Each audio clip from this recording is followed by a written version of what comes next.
I think a lot of people undervalue the amount of work and the challenges that you will have as an e-commerce. People just think the website is a easier way to set up a company versus a brick and mortar store, retail space, having an office. And I think in certain aspects it is easier in terms of the funding required to set up, but to stay afloat and to keep going and to attract the traffic and the conversion is a lot harder than a brick and mortar store.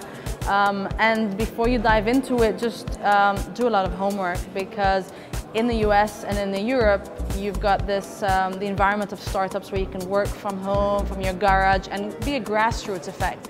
And I think in this region, yes, there is a huge like up-and-coming wave of startups and like an environment that's supportive, but it's at the very beginning of it. And what is required to start up here is the barriers to entry are huge.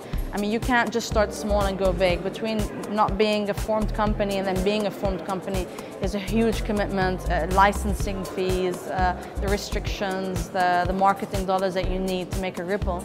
And I think one of the interesting things that we learned through ArabNet is that as a region, we're very attractive to outsiders and for ourselves as a dollar figure, as a population in terms of the millions of people that are here. But we tend to forget that we're not one unified market. So yes, as a whole, the region is big and has great opportunities, but you'll need a lot of effort and a lot of work in understanding the fragmented markets and how different they are, especially in the e-commerce stage and the digital landscape that Egypt versus Jordan versus UAE and Dubai specific has versus Saudi Arabia.